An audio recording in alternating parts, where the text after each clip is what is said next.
Good morning dear student. आज हम हिंदी में चैप्टर 6 चिट्ठी का सफर पढ़ेंगे, है ना। आप चिट्ठी जानते हैं क्या है? चिट्ठी मीन्स होता है लेटर, जो आप इंग्लिश में लेटर कहते हैं ना, उसकी हिंदी क्या होती है? चिट्ठी। हिंदी में उसको पत्र भी कहते हैं।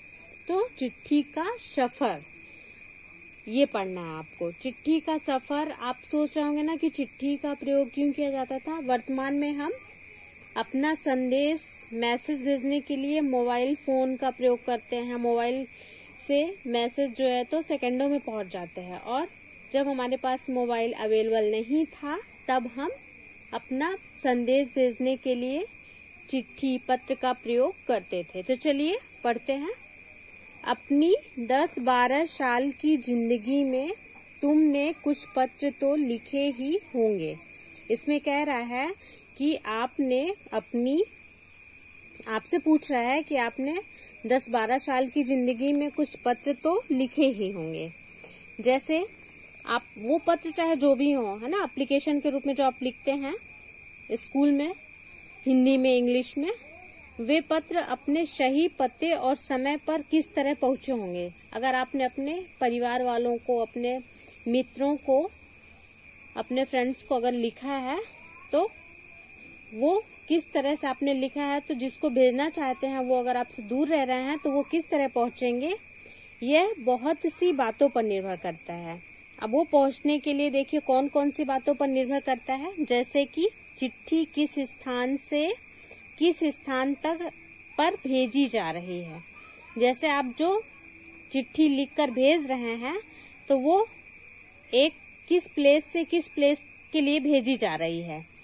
फिर संदेश पहुंचाने की कितनी जल्दी है, आप अपना मैसेज कितना जल्दी देना चाहते हैं।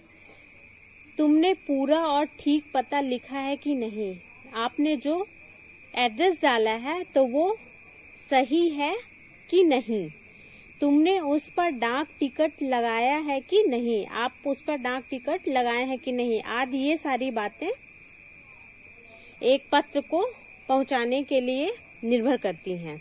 अब यह प्रश्न ये उठते हैं कि आखिर चिट्ठी पर डाक टिकट लगाया ही क्यों जाए। आप सोच रहे होंगे कि चिट्ठी पर डाक टिकट क्यों लगाया जाए। पूरे और ठीक पते से क्या मतलब है? पूरे और ठीक पते से क्या मतलब है कि आपका एड्रेस जो है वो सही है, पूरा है कि नहीं है। जरूरत पड़ने पर संदेश को जल्दी कैसे पहुंचाया जाए। मान लीजिए अगर आप कोई मैसेज बहुत जल्दी पहुंचाना चाहते हैं, बहुत अर्जेंट है, तो उसे आप बहुत जल्दी कैसे पहुंचा सकते हैं। उसके लिए आपको क्या करना पड़ेगा। स्थान बदलने से चिट्ठी के पहुंचने पर क्या असर पड़ता है। जैसे मान लीजिए स्थान बदलने से मतलब ये है कि जैसे आप स्थान बदल दिए हैं कि कोई भी दूसरी जगह का एड्रेस डाल दिए हैं, तो इससे चिट्ठी के पहुंचने पर क्या असर पड़ता है। वो उस जगह पर नहीं पहुंच पाएगी जहां पे आप भेजना चाहते हैं। इनमें से कुछ सवालों के जवाब शायद तुम्हारे पास हों। इनमें से बहुत सारे सवालों के जवाब आपके पास होंगे, खासकर तुम में से उनके पास जो डाक टिकटें इकट्ठा करने का शौक रखते हैं। चलिए देखते हैं। इन सवालों के जवाबों के लिए जरा नीचे दिए गए लिफाफों को गौर से देखो। दोनों पतों को दी गई जगह में लिखो। अब ये जो आपके सामने दिया गया है, क्या लिखा है? महात्मा गांधी। महात्मा गांधी का नाम लिखा है। फिर जहां हो वहां, मतलब उस प्लेस का नाम जहां पे वो हो, तो कहाँ थे वो? वर्धा में। तो उस प्लेस का क्या नाम है? वर्धा। फिर इधर क्या लिखा हुआ है? इसमें भी फिर एड्रेस दिया हुआ है ना, पिन कोड लिखा गया है, जहां के लिए भेजना है वो लिखा गया है। तो ये सारी बातें डिपेंड करती हैं एक चिट्ठी को एक जगह से दूसरी जगह में पहुंचाने में, है ना। आपको अगर संदेश अपना देना है तो उसके लिए आपका पिन कोड सही होना चाहिए और डाक टिकट लगाना पड़ेगा आपको।